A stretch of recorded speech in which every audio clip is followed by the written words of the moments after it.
pesos, municipio de Morón, corazón del oeste. Soy muy tímida. Ok. Radio Caput. Radio Caput. Estás escuchando Caput. Radio Caput. Radio Caput. Te comunicas con nosotros al 11 65 16 44 46. Radio Caput. Radiocaput.com. Estás conectado. Estás en Caput.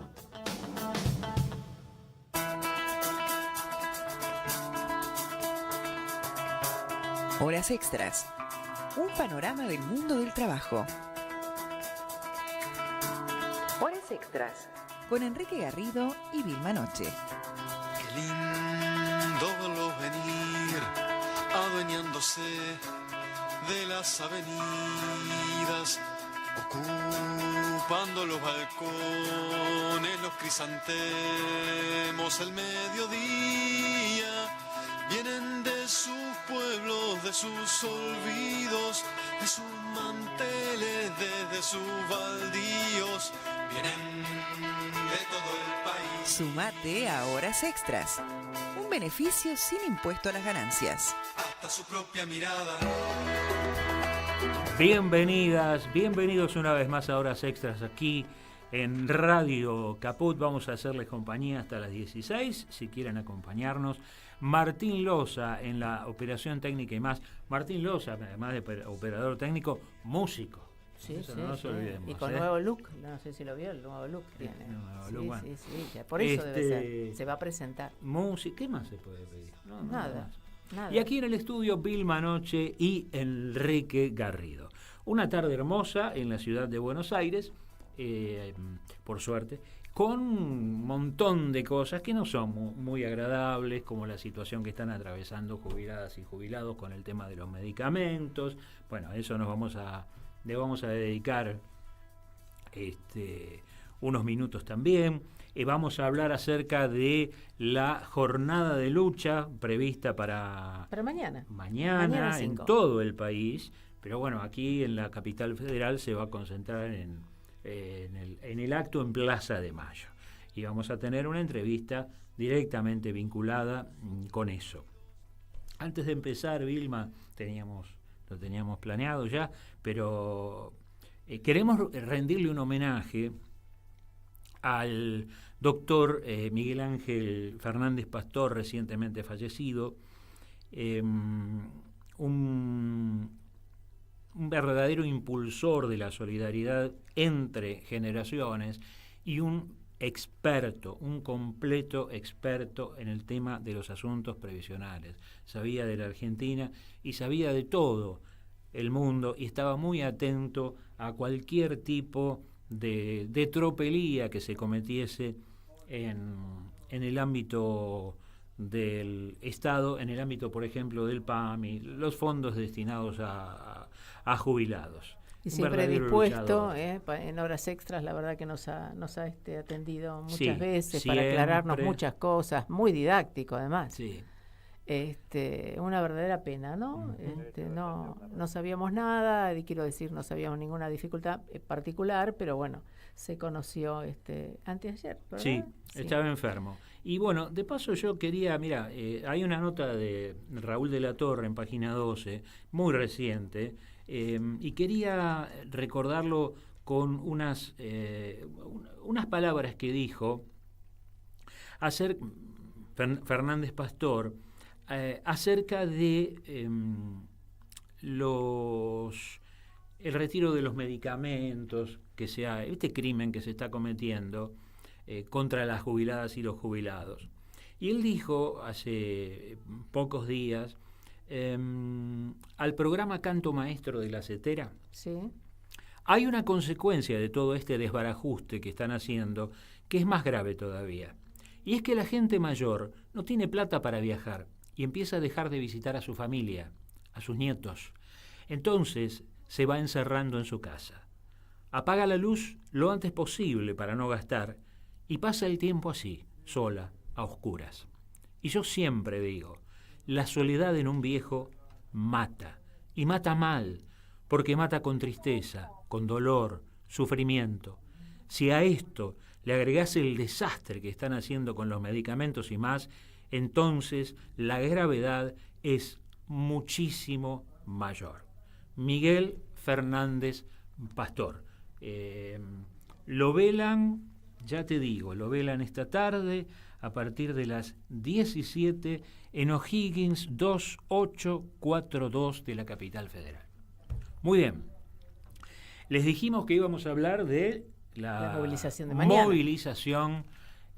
La jornada federal de lucha de mañana, con la participación, por supuesto, de los estatales de ambas CTA y de numerosas agrupaciones, como la Unión de Trabajadores de la Economía Popular, en fin, tenemos acá anotados un montón, pero ya nos lo va a comentar nuestro invitado, que es precisamente uno de los impulsores, Hugo Cachorro Godoy, secretario general de la CTA Autónoma. Godoy, muchas gracias por atendernos. Aquí estamos Vilma Noche y Enrique Garrido. Vilma y Enrique. Hola, Tilma y Enrique, muchas gracias por llamar y compartir este momento. No, por favor, no. Lo teníamos, la verdad que no queríamos dejarlo pasar, lo de Fernández Pastor, porque es una figura entrañable, realmente. Un hombre, sí, muy doloroso. Sí, un hombre muy solidario, además, siempre estaba dispuesto a dar notas y a explayarse sobre el tema que dominaba. Godoy, está todo preparado para mañana. Usted hizo algunas declaraciones en los últimos días y en particular me llamó la atención que usted dijo que no hay que dialogar con este gobierno, hay que combatirlo y derrotarlo. Así es. Es mucho el mal que este gobierno le está haciendo a nuestra gente. Condena la muerte a los jubilados, congela el ingreso de los que apenas tienen 70.000 pesos de salario social complementario. Sí. El salario mínimo vital y móvil está en 280.000 pesos, 5 veces menos de lo que se necesitaría para estar apenas superando la canasta de la pobreza. Entregan el país, entregan las Malvinas, cosas muy caras a la vida de los argentinos, destruye la universidad pública. Así que frente a este gobierno, que además quiere destruir las organizaciones sindicales, porque si no lo decimos, es un invento. Si la Cámara Laboral no hubiera suspendido, declarado inconstitucional el artículo de la reforma laboral que estableció el decreto 7023, que entre paréntesis lo habilitan a Milei a seguir gobernando por decreto, modificando de facto la Constitución por 4 años, esa reforma estaría destruyendo las organizaciones gremiales. La pudimos frenar, pero está pendiente como una amenaza porque ese decreto sigue sin ser declarado inconstitucional por la Cámara de Diputados y por la Corte Suprema de Justicia para concretar un cierre definitivo de una amenaza latente para la vida del pueblo argentino. Entonces, frente a este gobierno que lo único que quiere es destruir lo que se pone a su paso, bueno, esto incluye condiciones de vida, Constitución Nacional, organizaciones libres del pueblo. Bueno, la obligación como pueblo que tenemos, como establece la propia Constitución, es defenderla y rebelarnos frente al intento de pasarla por encima. Y esto es lo que estamos ejerciendo y por eso le convocamos a esta jornada federal de lucha, que habrá movilizaciones en todo el país y además aquí en Plaza de Mayo diremos con fuerza, con contundencia, vamos por una Argentina sin hambre, con soberanía, en paz y con justicia social. Y esto es la antítesis de lo que está haciendo este gobierno.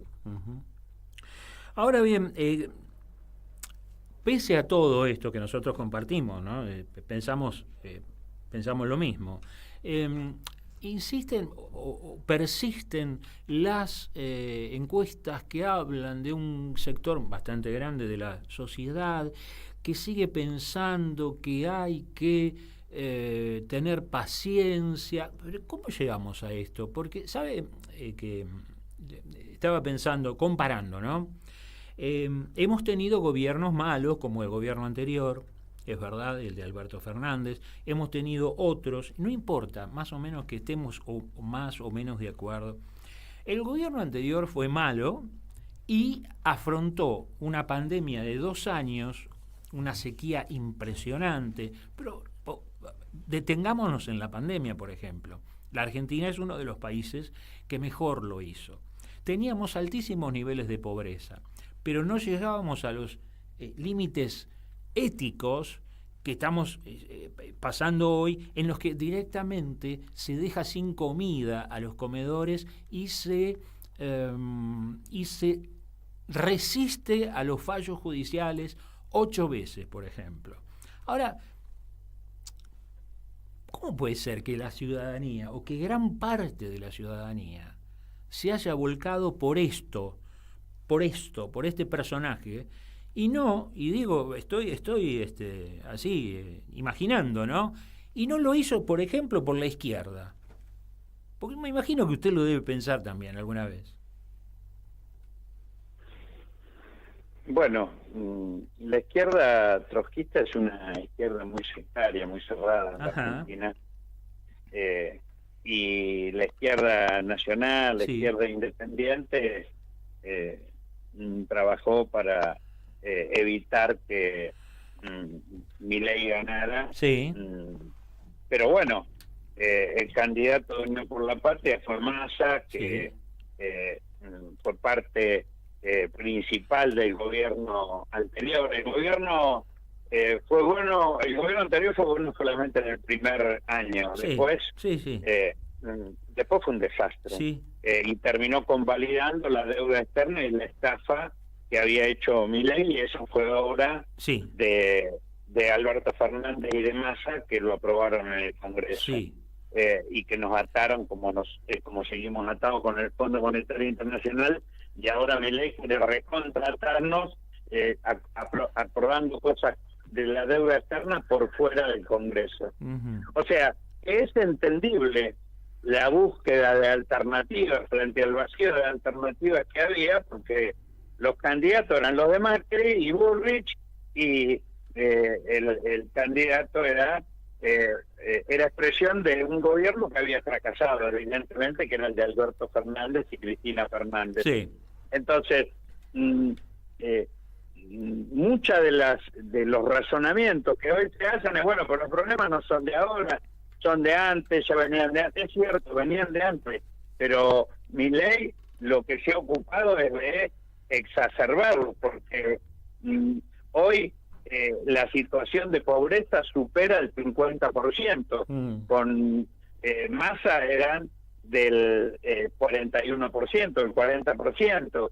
El hambre era de 8 millones de personas, hoy somos 17 millones de personas, en menos de un año se duplicó el número.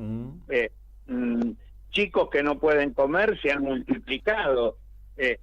Entonces, evidentemente, hay una situación grave, pero que todavía hay algunos sectores de la población que o lo atribuyen a situaciones anteriores o no pueden visualizar una alternativa que cambie este gobierno. Por eso que nosotros decimos, esa alternativa hay que construirla. Y esa alternativa se construye desde la resistencia y desde la capacidad de propuestas alternativas. No es votando a una Corte Suprema de Justicia adicta al gobierno cómo se va a construir una opción política alternativa. De ninguna manera, eso simplemente va a reforzar los mecanismos que tiene este gobierno para seguir actuando con absoluta impunidad. Eso la gente lo ve, lo entiende, no es tonta. nuestra gente en nuestro país. Entonces, nosotros decimos, hay que ganar las calles, hay que construir una fuerza que obligue al Congreso a que le impida a Milei gobernar por decreto y reformar la Constitución Nacional como lo está haciendo, y abra una perspectiva de unidad y de propuestas que recuperen la confianza en nuestro pueblo para que nuestro pueblo vuelva a ser protagonista y no solamente espectador de este estado de desastre en que se encuentra la Argentina y que con Milei se profundiza y agudiza. Godoy, usted pertenece justamente a uno de los sectores sindicales que nosotros celebramos, que han logrado además una unión con la otra CTA y bueno, y parte de este frente que se arma y que mañana lo vamos a ver en la calle para enfrentar, como usted decía, con este gobierno con el que no hay que dialogar. Ahora, hay un sector del sindicalismo, y nombrémoslo porque lo hemos hecho, la CGT, que sí parece dispuesto a seguir dialogando. ¿Usted cómo interpreta esta postura? Sí, a mí me gustaría que alguien me explique cuáles son los resultados de ese diálogo, porque la verdad que no los veo. Porque además el que no quiere dialogar es el gobierno, no es que no querramos dialogar nosotros. El gobierno quiere pasar todo bajo la motosierra, la licuadora y el lanzafuego.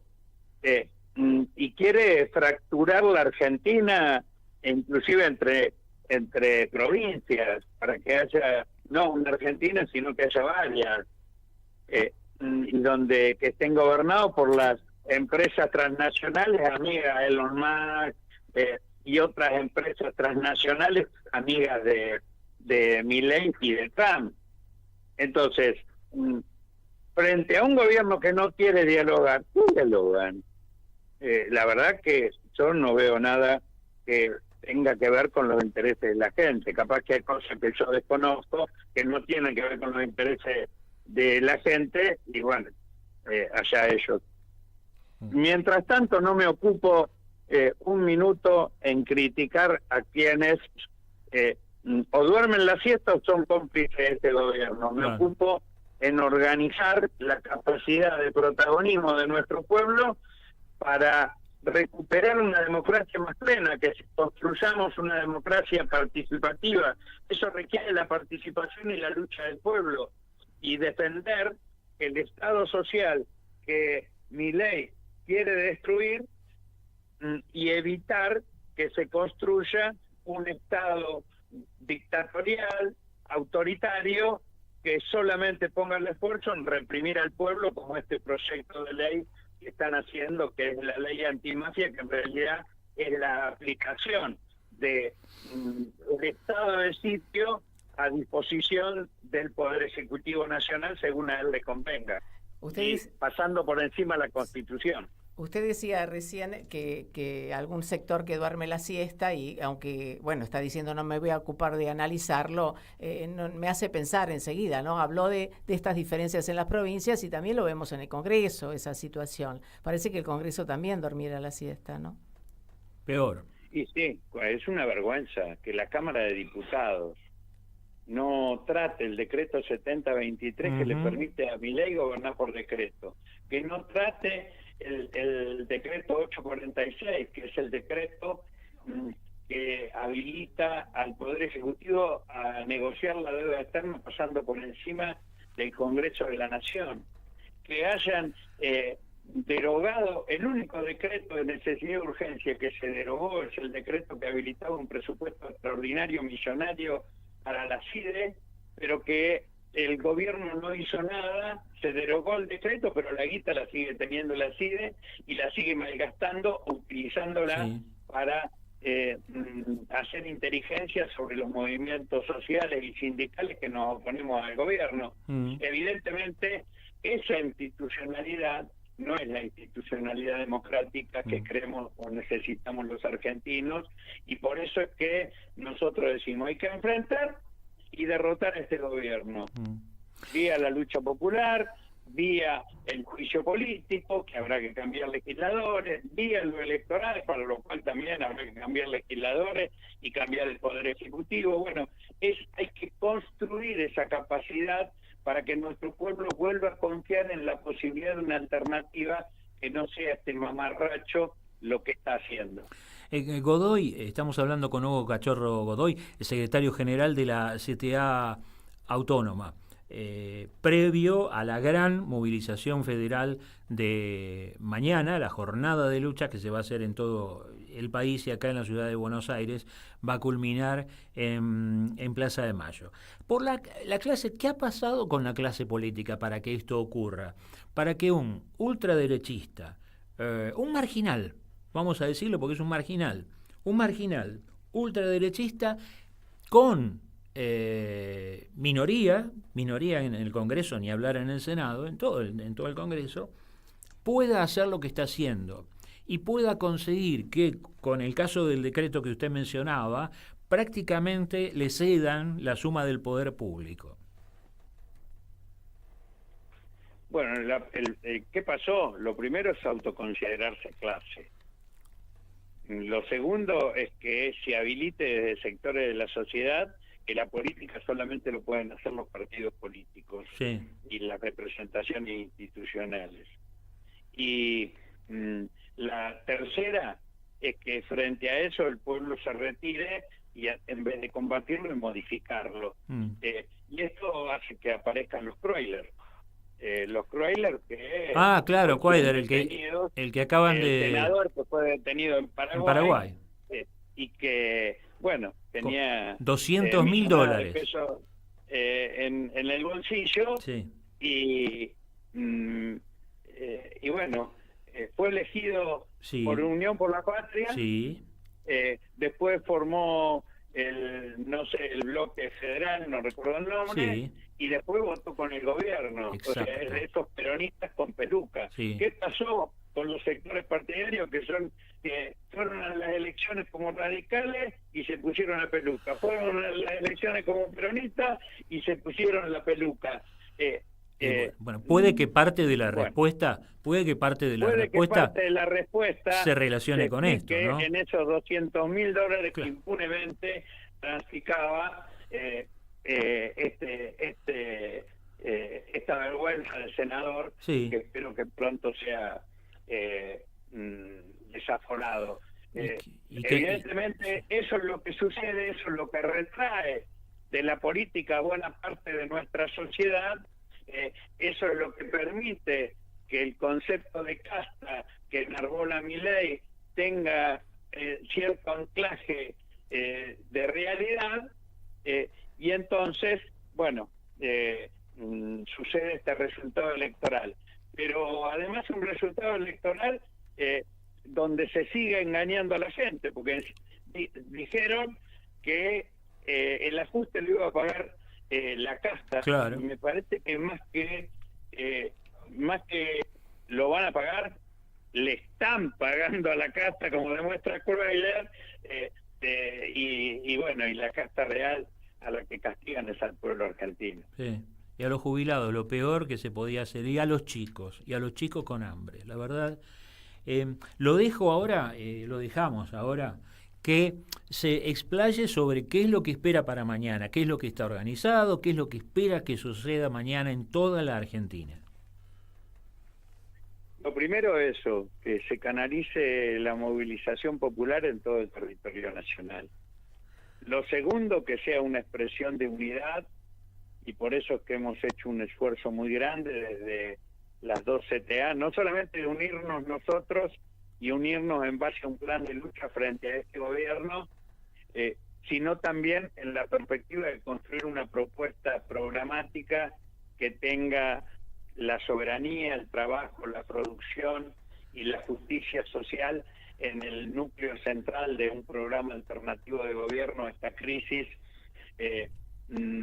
Tercero, que esta unidad la hemos construido con actores, sindicatos que están en la CGT, movimientos sociales que no están en ningún movimiento, en ninguna central, con pequeños y medianos productores de la ciudad y del campo. Está el movimiento productivo 25 de mayo de pymes y cooperativas, está el Frente Nacional Rural de Campesinos que están defendiendo las economías regionales, como lo están haciendo en este momento del paro los productores yerbateros en Misiones, que están siendo ahogados por la política de apertura. Hasta importamos yerba. Sí. Mira, importamos yerba y están mandando a la quiebra a los productores yerbateros. Bueno, esa unidad que construimos es también un piso para que después del 5 de diciembre sigamos trabajando en un bloque más sólido donde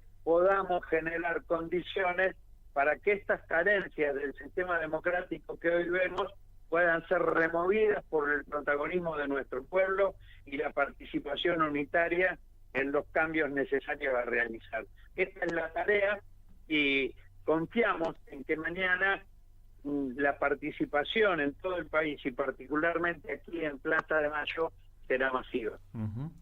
Bueno, esperemos que se concrete todo esto. Nosotros compartimos estas esperanzas y hizo muy bien en hacer justicia con los compañeros de, por ejemplo, de la Corriente Federal o los del ESMATA, de mecánicos, que también están... los bancarios. Los sí, bancarios. Hay varios gremios de la CGT que no duermen la siesta, sino que se suman activamente a esta estrategia de resistencia y de propuesta que estamos construyendo. Mañana a la 1 nos reunimos todos en Plaza de Mayo a la 1 de la tarde. Espero que rebalsemos esa plaza. Ojalá y que sí. Enviemos un mensaje de esperanza a nuestro pueblo. Godoy, le agradecemos mucho el tiempo que nos ha dedicado. Muchísimas gracias a ustedes. Un saludo a toda la audiencia. Gracias. Hugo Cachorro Godoy, secretario general de la CTA Autónoma.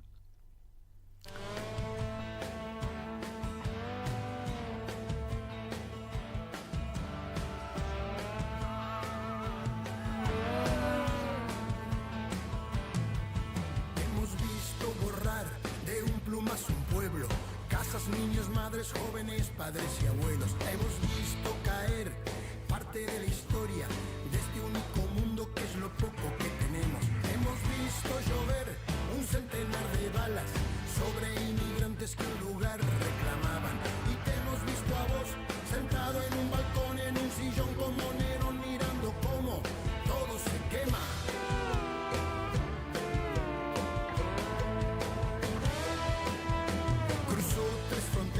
San Diego al fin llegó, se llama Elizabeth, es del Salvador. Lo que quedó de ella se juntó con su familia, lo que quedó de ella un abrazo recibió, lo que quedó de ella un año nuevo festejó, lo que quedó de ella lo empujaron a un avión. Gracias a un soplón, sentado en un balcón, en un sillón como Nerón, mirando cómo todo se quema.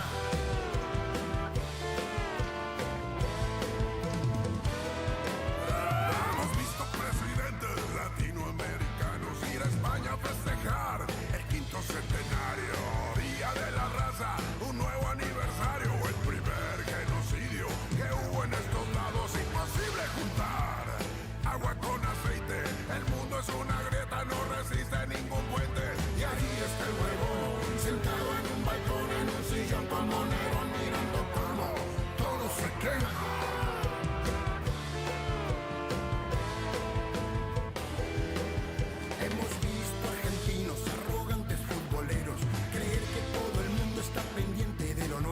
Ansiedad, paranoia, síndrome de Estocolmo, victorian a los chorros que otra vez se llevan todo. ¿Quién se quedó con el dinero que gasté? Pegando estampillas en mi libreta de ahorro. ¿Y a dónde está el ladrón? Sentado en un balcón, en un sillón como Nerón, mirando cómo todo se quema.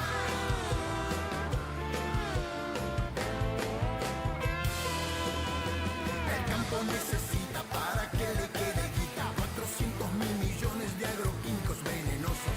Hay quienes envenenan lo que entra por la boca, hay quienes envenenan lo que entra por la mente, hay quienes envenenan porque les da lo mismo todo, hay quienes envenenan votando mal a un presidente. Y aquel se hizo troll, sentado en un balcón, en un sillón como Nerón, mirando cómo todo se quema.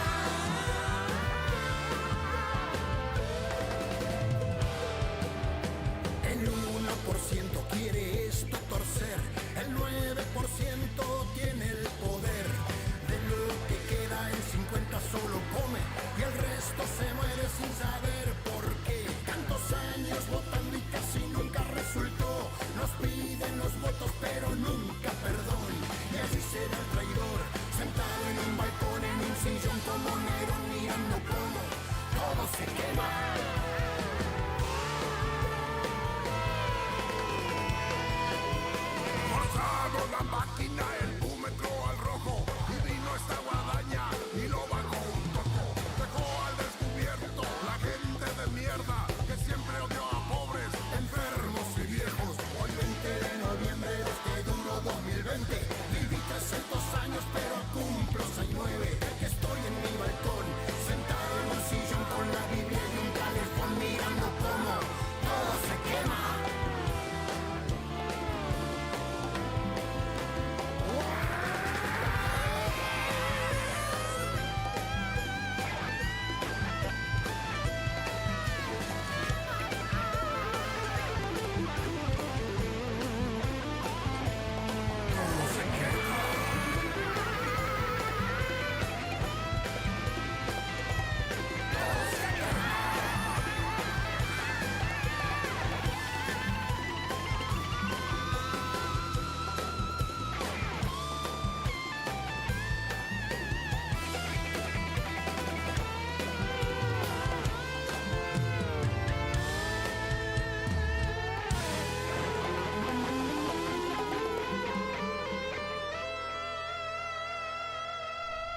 Todo se quema, graficaba León Gieco, como escuchamos. Jaime López se llama quien lo acompañaba, el músico. Como en un balcón. Y muy apropiado. Sí, y tiene unos años. Muy apropiado. Por si no lo tenías, como lo mencionó Godoy, y acá también hablamos, Edgardo Cuéllar es senador por la provincia de Entre Ríos. Primero fue de Unión por la Patria, después hizo su propio bloquecito, creo que se llamaba Unión Federal, si no me equivoco, y ahora apareció, pasó la frontera a Paraguay, viajó a Paraguay, y cuando le hicieron la revisión de rutina, descubrieron que tenía $200.000 y unos 600.000 pesos. Bueno, eso son chirolas, ¿no? Claro, ahora, a veces se gasta, ¿viste? La última declaración jurada de él es que hace varios años, desde el 2021, 5 millones de pesos tenía el hombre. ¿Quiénes son, no? ¿Quiénes son los que votan a favor de estas políticas, justamente? Claro. ¿No? Los que apoyan. Para eso no importa si son casta o no son casta. Cuando hacen esto. ¿Habrá otros en una situación similar? Porque, ¿por qué no pensarlo, no? Bueno. Vamos a otro tema que no queremos perder tiempo porque tenemos tanto para comentar. Sí, enfermeras y enfermeros continúan con una larga lucha, larga, intensa lucha por su reconocimiento en la ciudad de Buenos Aires como profesionales de la salud. Profesionales de la salud que lo que necesitan es un reconocimiento legal, pero el gobierno de la ciudad de Buenos Aires se empeña en no reconocerlo, ¿no?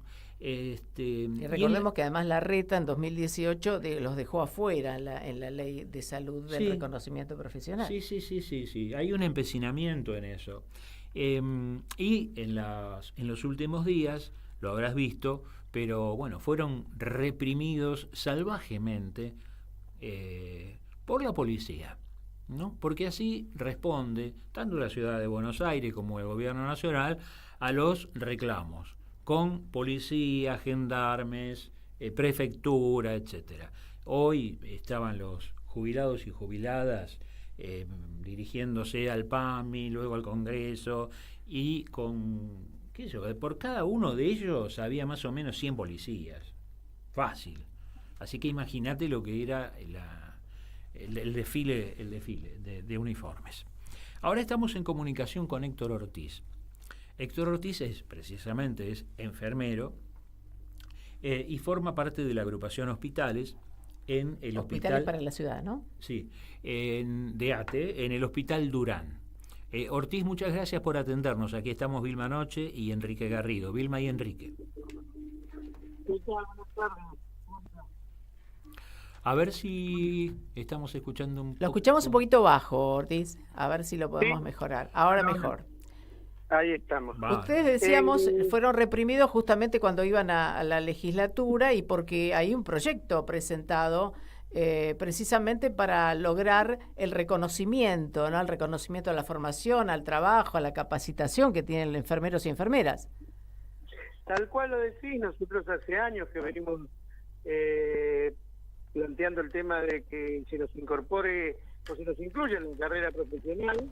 Desde el año 2018 la venimos peleando, remando con la reta al principio y ahora con Jorge Macri, que es el que se comprometió en la campaña a pasarnos a la carrera, así como hizo en Vicente López. Pero estamos muy esperanzados de que esto iba a suceder, porque había un compromiso firmado de legisladores radicales y algunos legisladores del Partido Socialista. Y realmente una decepción enorme, porque era casi una paridad nos ganaron por un voto, 27 a 26, y se obtuvieron 7 votos que eran los radicales de la Evolución, que están con los dos, y el Partido Socialista. Realmente una decepción enorme, porque se comprometieron. Es muy llamativo.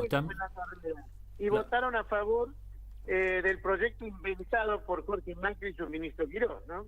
Esto es tan llamativo como lo que ocurre en el Congreso Nacional, ¿no? Es parecido y llamativo, es una cosa que hay coincidencias que la verdad que me preocupan porque uno ve que no se habla mucho de Jorge Macri. Yo no escucho en los medios importantes de Capital o del país que se hable de Jorge Macri. Lo tienen muy tapado, protegido. Evidentemente esto de la pauta es muy cierta, porque no puede ser que no se hable de lo que pasa en la ciudad con nuestros hospitales, que no es solamente el tema del reconocimiento que lo venimos peleando, el desastre en la cual nos encontramos en nuestros hospitales, con falta de recursos, con el tema de personal, con el tema de insumos, con el tema de las empresas privatizadas, que son la mayoría, limpieza, cocina, vigilancia, mantenimiento. Nos sacan la comida, no les dan de comer a nuestras enfermeras que se quedan fuera de turno. La verdad que es vergonzoso el maltrato que venimos padeciendo hace muchos años con el gobierno del PRO, desde Mauricio, Larreta y ahora Jorge Macri. Si usted decía, lo cuidan en los medios, tampoco lo vemos a él en realidad mucho, tampoco se lo ve en los barrios o haciendo alguna actividad. No, la verdad que no se lo ve, no aparece por ningún hospital. El que viene a escondidas, porque viene a escondidas, es Quirós. Quirós viene, pasa, hace vuelos rasantes. Obviamente tiene miedo que el personal de salud se le tire encima, no golpearlo como ellos hacen con nosotros, sino preguntarle por qué está pasando lo que está pasando en la salud, y huyen, vienen a escondidas. Fíjate vos que nosotros enojados con la decisión que hubo en la legislatura, lo único que hicimos es protestar con cantos hacia el engaño, hacia la estafa, y ellos nos respondieron con policía, palos, gases, cortes en la cabeza, vergonzoso, porque el 70-80% son mujeres que sostienen hogares. Nuestras enfermeras están muy sufridas, así se jubilan y muchas se mueren al jubilarse por el esfuerzo, por el doble o triple trabajo, porque son cabezas de familia, y la verdad que es vergonzoso. 40 enfermeras murieron con el COVID y otro tanto después del COVID. Y ahora viene el dengue. ¿Y quién va a estar en la primera línea? Siempre en la enfermería. Bueno, enfermeras y enfermeros que también atienden a estas policías y a estos policías cuando sufren algún tipo de herida, ¿no? ¿A qué se debe, Ortiz, este empecinamiento de los sucesivos gobiernos del macrismo en negarles el acceso a la carrera profesional? Hay muchísimo dinero en juego. ¿Qué es lo que pasa? Yo creo que no es un tema de dinero en la ciudad, porque la ciudad maneja un presupuesto, creo que es uno de los más ricos del país. Sí. Lo han dicho los legisladores, no es un problema de plata. No. Es un problema político. Usted ya ha dicho lo de la publicidad. Sí. Hola. Perdón, no te entendí. Que usted ya ha dicho lo de la publicidad.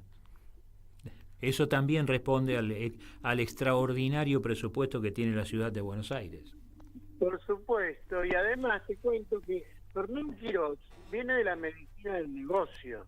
Él pertenece a los hospitales y sanatorios privados. Él hizo su carrera en el hospital italiano, y es de la medicina del negocio, de verdad. Entonces, lo que se corre también es que los empresarios de la salud privada no querían que nosotros ganemos igual que los profesionales, porque dicen que los privados iban a pedir un aumento. Y no sé, está dentro de la cuestión, y también hay sindicatos, amigos, que conforman el mismo directorio de la obra social, que es Médicos Municipales y Tutecba, junto con el gobierno, tampoco salen a levantar la voz al respecto.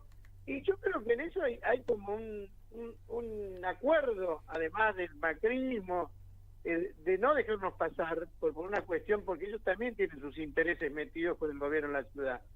Pero nosotros vamos a seguir insistiendo, ya estamos hablando de encontrarnos la semana que viene, seguramente vamos a ver qué hacemos en función de lo que nos hicieron, vamos a volver a hablar con los legisladores, a ver de qué manera podemos volver a poner en el escenario la discusión de enfermería, y lamentablemente que ha votado positivo con esta carrera que inventaron de momento para seguir dejándonos afuera, ¿no? Ortiz, muchas gracias por atendernos y acompañamos su reclamo. Gracias a ustedes, un abrazo grande. Héctor Ortiz, enfermero y dirigente sindical de la corriente Hospitales para la Ciudad. Hospitales para la Ciudad, él en el Hospital Durán. El representante de ATE, ¿no? Dijimos así es, dentro de ATE.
Un tema de callejeros, me quedé pensando en esto de que el gobierno va a ser una mujer, dice en el tema, y que en nuestra alma va a dejar de llover, decían en este final, en estas frasecitas, ¿no?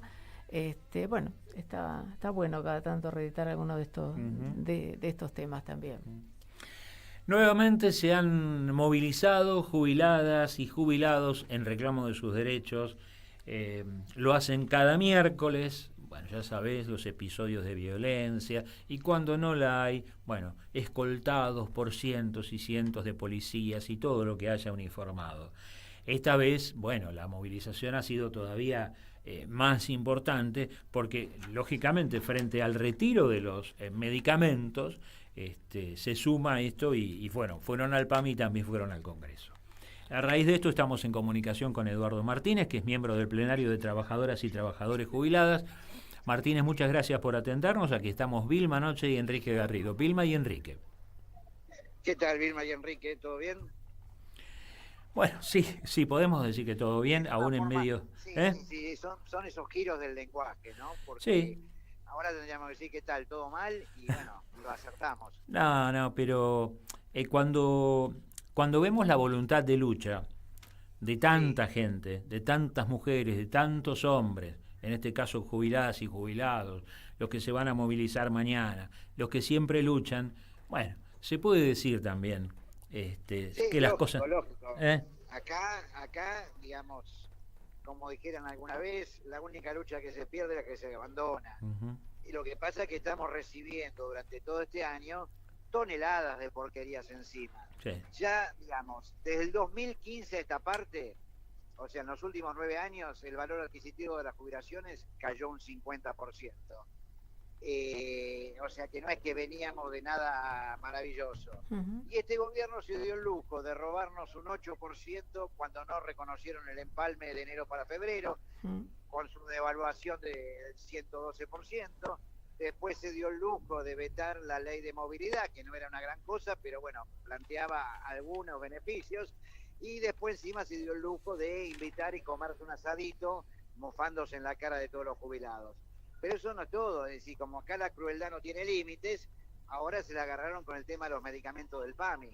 Es decir, ellos no lo explican, pero la realidad es que como dan de baja el impuesto país, que beneficia a los grandes grupos importadores, que beneficia a la gente que tiene plata y quiere hacer turismo afuera, es decir, y eso desfinancia al PAMI. Ajá. Pero no es lo único que desfinancia el PAMI. Lo fundamental es que el PAMI es una caja negra. Es decir, en sus 53 años de existencia tuvo 47 años de intervenciones. Y esas intervenciones, digamos, se han manejado en la absoluta oscuridad, es decir, absolutamente no hay números, no hay nada claro, y es una caja multimillonaria, lo cual le permite hacer todo tipo de negocios y negociados con los laboratorios, financiar campañas políticas, enriquecerse. Si vos te pones a pensar, muchos de los interventores del PAMI hoy en día tienen procesos judiciales por corrupción. Pero encima, yo te digo una cosa, por ejemplo, cuando vos anunciás una medida, donde ahora dicen que hay que empadronarse, lo haces con 1 mes, 2 meses de anticipación, Sí. cosa que la gente pueda hacerlo. Sí, Acá no, me permito agregar algo, Martínez. Sí. Es el Estado, no es un privado. Ellos cuentan con toda la información necesaria para reempadronar o reubicar o reordenar a las personas como corresponde. Tienen toda la información. La información está. Una pequeña corrección. El PAMI no es un organismo estatal. Sí, señor. El PAMI es una obra social financiada por trabajadores activos y por jubilados. Uh-huh. Y como su ley fundacional lo dice, tendría que estar dirigida por esos jubilados, esos trabajadores activos, y simplemente una peduría gubernamental. Claro, sí. Ellos creen que el PAMI es una caja estatal. No es Sí, cierto. la toman como eso. Lo que se refería mi compañero era que, obviamente, como Estado, tienen toda la información de cada uno de los afiliados. No necesitan que se reempadronen. Basta con cruzar el haber que reciben los jubilados, hay varios millones que reciben la mínima, entonces no hay necesidad de nada. El tema es el siguiente, que con el empadronamiento, durante un par de meses muchos jubilados no van a recibir nada, porque no lo van a saber hacer. En segundo lugar, te ponen otros requisitos, que el coche, que esto, que el otro. Entonces, evidentemente, acá la idea es confiscar, ajustar, sacarle a los jubilados lo poco que tienen. Sí, de ahí que no importe con tiempo que el trámite se haga correctamente, porque lo que pretenden precisamente que no suceda, porque además esto ha saltado por algunos medios que comenzaron a informarlo, porque si no ni siquiera estaba bien informado. Y así nos enteramos y bueno, salen los comunicados que además son bastante confusos, ¿no? Porque hay que estar analizándolos con mucho detenimiento. En definitiva, terminan enfrentando a trabajadores que a lo mejor no los pueden atender porque la gente tiene que pedir primero turno. Si quiere repasamos un poco eso como para aclararle un poco a la gente, pero es enfrentar a los jubilados con los trabajadores que tienen que atenderlos. Es terrible. Sí, en realidad no, vos fíjate, ya han salido muchos medios farmacéuticos diciendo que la gente iba a comprar a retirar el remedio, y ahí le decían, mira, está bloqueado. Ya no se lo daban, claro, sí. Llorando la gente que se queda sin remedios. Pero por otra parte, digamos, acá el enfrentamiento no es con los trabajadores que nos tienen que atender. Al contrario, esa gente también está siendo muy golpeada. Claro, Nosotros sí. En Capital tenemos el Hospital Español. Los médicos y los enfermeros se van porque cobran migajas. O sea, hay un proceso de vaciamiento muy amplio de toda la salud en el PAMI. Y después pedir los turnos tarda meses. Y eso es que estamos acá en el distrito más rico del país. ¿Qué es lo que puede estar ofreciendo hoy en día el PAMI en Embarcación Salta, en Chañar Radiado, en todas las localidades? Nada. Entonces simplemente un mecanismo de características confiscatorias, un mecanismo destinado a su famoso déficit cero, ¿no es cierto? Y esto que se llenan la boca hablando de la propiedad privada, no tienen ningún empacho en confiscarle la propiedad privada a los trabajadores jubilados. Pues yo te cuento, por ejemplo, yo tuve la suerte de trabajar en blanco toda mi vida, aporté durante 47 años. Durante esos 47 años, todos los meses aporté a PAMI. Todos los meses, aunque no lo usaba, tenía la obra social de mi sindicato. Claro. Entonces, aportaba. Con lo cual, esa idea de que los remedios son gratis es bastante trucha, ¿no es cierto? Porque si uno aporta durante 40, 45 años, creo que ha pagado. Es más, en el texto del PAMI, encima son tan perversos, que en el texto que saca la directiva de PAMI para justificar esto, dicen que el problema es por los jubilados de la moratoria. Sí, eso es lo que vienen repitiendo, que el último culpable es la moratoria, sí. Bueno, vos fíjate cómo se invierte todo.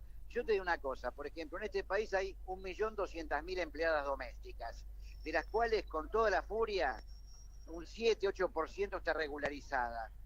Es decir, esa gente es gente que no aportó o es gente que no le aportaron. Sí. Número uno. Sí, señor. Después, el nivel del trabajo en negro que existe está cerca de la mitad de la población activa.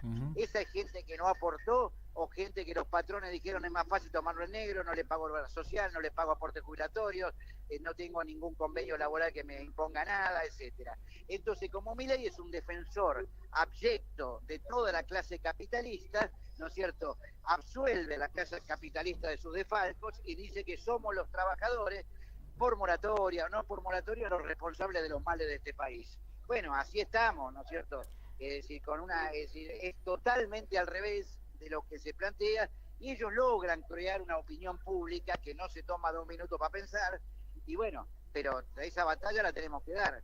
Entonces el tema de seguir reclamando la gratuidad de los medicamentos es absolutamente legítimo y lo vamos a seguir haciendo.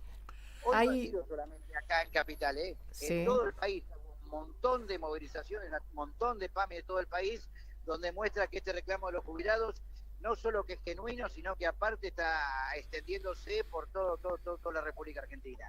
Ahora, parece mentira que se pueda seguir convenciendo de alguna forma o teniendo a la gente tranquila cuando sale, por ejemplo, un representante del Partido Libertario, Julio Moreno Valle, a decir, bueno, no se van a morir por no tener algún medicamento. Bueno, esas cosas son provocaciones, además. Claro, bueno, ya te conté antes, te decía antes lo del asadito, es una provocación. Este Moreno Valle es otro provocador. Ellos dicen, bueno, ya tendrá algún pariente, algún amigo que lo ayude, etcétera, etcétera. O sea que estos, ¿no es cierto?, que son los modernos liberales, dicen que acá el problema pasa por fe, esperanza y caridad. Claro. O sea, vivir de la caridad ajena. No, nosotros hemos trabajado, hemos aportado y necesitamos que todo eso se reconozca. Se jactan del déficit, se jactan del superávit fiscal y del equilibrio. El 30% del equilibrio fiscal está sobre la base de la confiscación a los jubilados. Entonces, viste, acá no hay ningún mago de las finanzas, acá hay una banda de saqueadores. Y el costo que esto significa en la salud, ¿no? Sacarle los medicamentos a la gente, que no se puedan pagar, que no los puedan tener, en vidas. Y no, si queremos hablar en números también, porque el costo de tener que atender a esta gente también significa, ¿no? Se agraven las situaciones.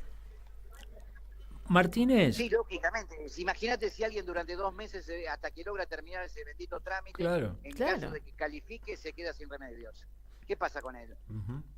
O sea, nosotros los jubilados decimos muchas veces, esto es un genocidio silencioso. Sí. Ya con bocones como Ocio Valle, en vez de silencioso pasa a ser estridente. Grandecito lo Valle también, ¿eh? Grandecito lo Valle. Estará sano. Martínez, ¿han recibido algún tipo de manifestación formal del ámbito sindical? Lamentablemente no. Lamentablemente no. Es decir, en otras circunstancias, en otras épocas, medidas como estas hubieran requerido un inmediato pronunciamiento de las organizaciones sindicales. Es decir, la forma en que atacan a los jubilados, cuando fue lo del veto, estaba planteado un paro nacional. Bueno, ya lo vimos todos, no es que yo esté descubriendo la pólvora. Las entrevistas que le hicieron a Daer y compañía, diciendo no tenemos planteado ningún movimiento de lucha por delante. Y entonces el problema es más grave todavía, porque imagínate, los salarios bajan, la desocupación crece, un salario a la baja y una desocupación creciente significa menos recursos y menos aportes para las cajas jubilatorias y el ANSES. Entonces, bueno, esto es un círculo no virtuoso, sino un círculo vicioso. Y esa conducta de las organizaciones sindicales es absolutamente funcional y entreguista en relación al gobierno de Milei y compañía. La verdad es muy llamativo. Ha empezado a pronunciarse la Iglesia a través de algunos de sus altos dignatarios.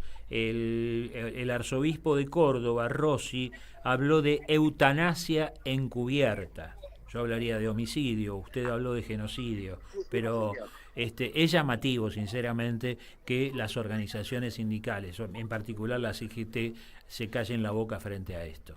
Martínez. Bueno, sí, es un grado de complicidad absoluto. Bueno, espero que en algún momento los propios trabajadores revean esas dirigencias y pongan al frente a sindicalistas que defiendan al movimiento obrero. Martínez, toda nuestra solidaridad, muchas gracias por atendernos. Bueno, gracias por la nota y seguimos para adelante. Muy bien. Mañana los jubilados vamos a estar todos juntos en la marcha convocada a la Plaza de Mayo. Muy bien. Hasta luego. Hasta luego. Eduardo Martínez, miembro del plenario de trabajadoras y trabajadores jubiladas. Bueno, él lo dijo todo, lo ha explicado. Es difícil, para algunos va a ser, como decíamos, para muchos jubilados el trámite.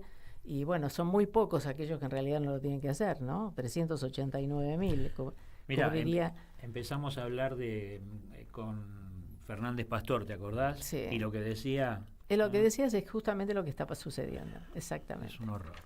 Bueno, nosotros nos vamos, es hora ya de Serendipia, ya vienen nuestros compañeros. Ya vienen, no se lo pierdan. Pueden repasar las notas, donde estamos en Facebook con el nombre de nuestro programa, Horas Extras, y en X, Horas Extras. Ok, chau. Hasta el próximo miércoles. Las horas extras llegaron a su fin. Nos reencontramos el próximo miércoles a las 15 en Radio Caput. Hasta su propia mirada.